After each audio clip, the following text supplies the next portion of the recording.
Yung mga boss, may inaabangan tayong update tungkol sa ating isang OFW na kababayan na nais po natin tutulungan. Ngunit hanggang ngayon po ay hindi pa po nagre-reply ng ating message, no? Galing siya ng Saudi Arabia, 6 years na siya sa kanyang pagiging OFW. Kaya naman, nagsasabi siya sa akin na wala siyang ipon at hindi siya makauwi ng Pinas. So itong pira na to mga boss, ay itutulong po natin to sa kanya. Bilang kababayan at bilang Pilipino, sino pa bang magtutulungan dito kung hindi tayo-tayo lang? Kaya itutulong ko to sa kanya nang sa gayon po ay makakauwi po siya ng Pilipinas. Pero yun na nga po mga boss, hanggang ngayon eh, hindi pa po siya nagre-reply. So hintayin po natin na makapag-reply po siya. Ito po siya, mini-message ko na po siya para tutulungan natin nang sa ganun po ay makauwi po siya ng Pilipinas. No? Sabi niya hindi sapat yung kanyang ipon para makauwi siya ng Pilipinas. So dadagdagan natin mga boss ang kanyang ipon. Itong 100k ipapadala ko po sa kanya. No? Para pag uwi niya po dito sa Pilipinas ay pwede po natin siyang bibigyan ng pangkabuhayan po. No? Baka po sabihin ng lahat na tayo po ay hindi po totoo. Ito po, mini-message natin siya at chinat-chat po natin siya.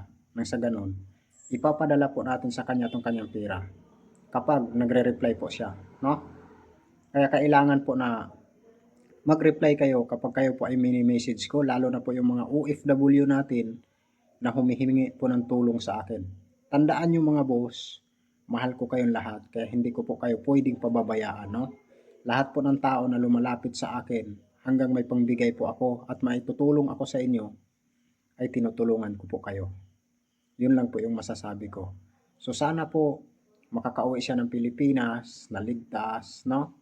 Yun lang po yung wish ko dito, bawat matutulungan ko na magiging successful po ang aking pagtulong kasi kung hindi po, ay magiging malungkot po ako niyan, mga boss. No? Bawat tinutulungan natin dito, kailangan magiging successful. Kasi kung hindi, siyempre masakit po yun para sa isang taong tumutulong na hindi po natutupad yung kanyang tinutulungan at parang nabaliwala po yung kanyang pagtulong. So, kailangan po makauwi si ma'am ng successful dito sa ating bansa. No? Sa loob ng 6 years, ako yung kaisa-isahang tao na magpapauwi sa kanya dito sa bansang Pilipinas. No? Ako yung kaisa-isahang tao na makakatulong sa kanya para mapauwi natin dito sa bansang Pilipinas. Mga boss. Yun po yung lagi kong sinasabi sa inyo na dito sa akin po, solid ang pagtulong ko sa aking mga kababayan at wala pa akong hinihingi na kabayaran. No? Maskin po processing fee kung saan ko ito ipapadala. Hindi po ako humihingi niyan. So ayan po mga boss, yun po yung update natin sa ating YouTube channel ngayong araw. Sana po patuloy nyo akong suportaan at sana po samahan nyo ako sa aking mga laban para dito sa pagtulong dito sa ating mga kababayan, mga boss.